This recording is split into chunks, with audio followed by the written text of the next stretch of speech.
Okay, so to people that don't know, this is Matthew Bonner. He is the Cage Warriors middleweight champion, and he beat Matthias Frederick in his last fight. So anyway, Matt, so you had quite a rocky start to your career. I believe you went 6-5 at one point. What did you do to get on this recent run? I think there was kind of three main things, kind of from my perspective, that changed. One of the big ones was moving to next generation.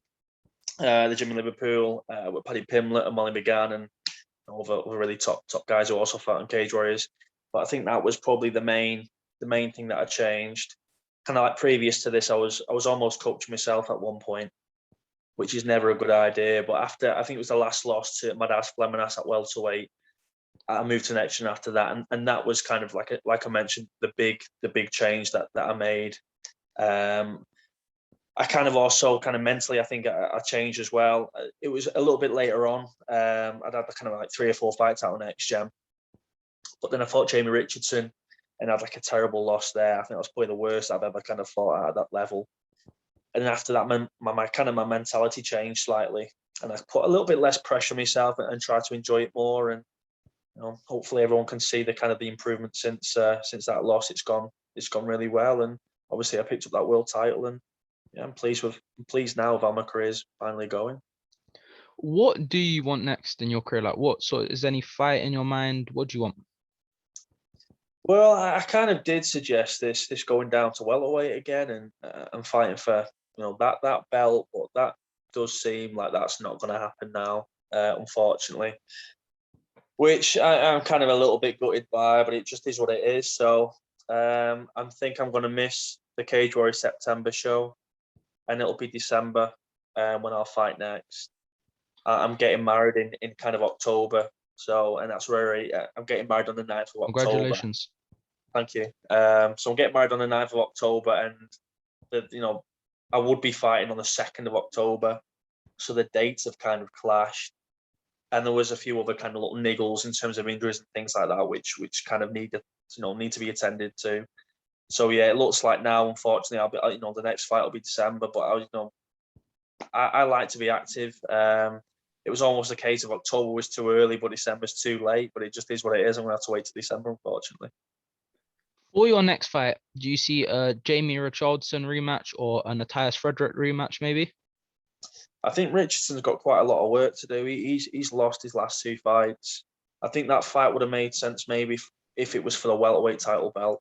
I think Jamie is kind of possibly dropping down to welterweight again, which I think is probably a good idea for him. He isn't a big middleweight. He never was.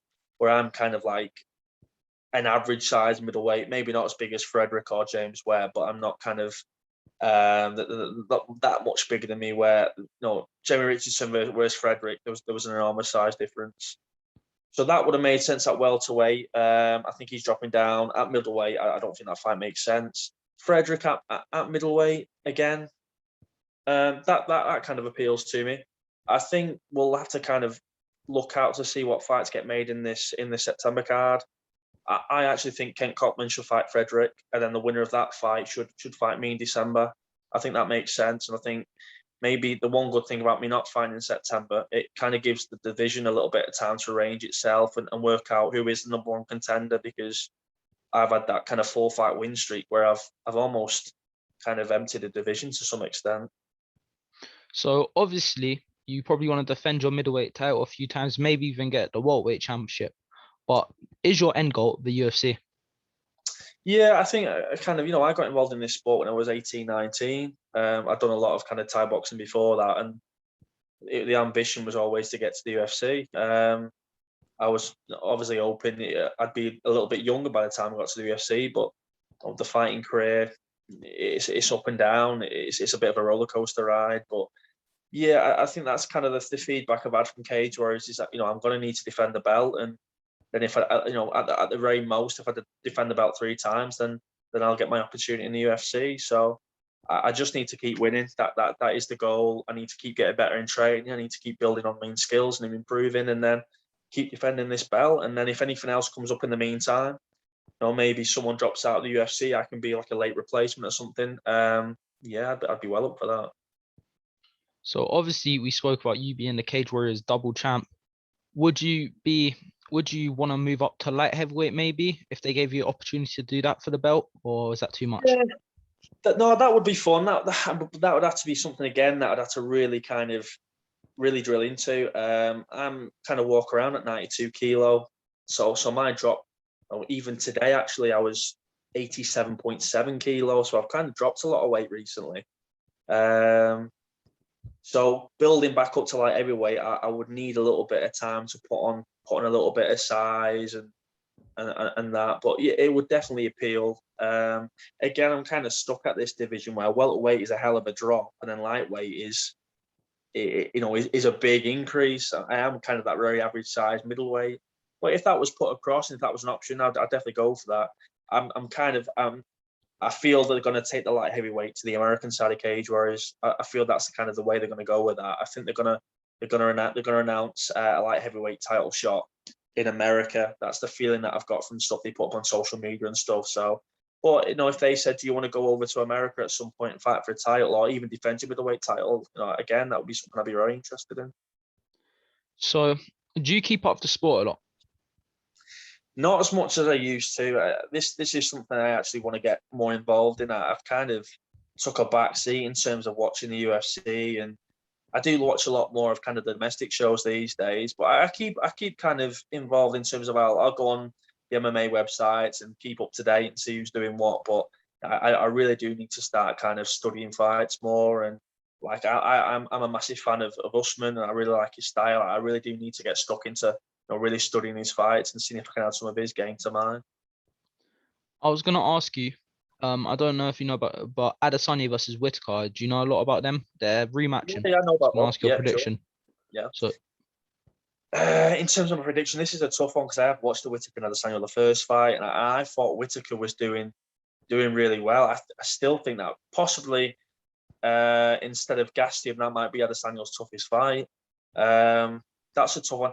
I seem to remember me thinking at the time that Robert Whittaker was maybe keeping his left hand down too much or his right hand down. He kept on getting clipped by the same shot. And I kept, my feeling was that if he kind of tightened up that gap in terms of he kept that hand up, he possibly would have won that fight. But if you ask me who my favourite fighter in the division was, it would be Whittaker. And I would want Whittaker to win. I tend to think Adesanya would probably win again. That would be my prediction. But I'd actually be rooting for Whittaker. or maybe if you keep a streak going, they can be future fights for you if you can keep going, keep winning. Yeah, it's yeah. I'd like to think so, and people would laugh at that and say, "Don't be silly," and it's never going to happen. But there wasn't almost anyone who thought I was going to get this far in terms of coming back from, like you mentioned, like a really bad start. I lost my first two pro fights. I had that up and down career, which we've mentioned. So even for me to get to this point, nobody expected. So who knows what could happen? Maybe I will enter the UFC and we'll see what comes my way. We'll see if I can keep this winning streak alive.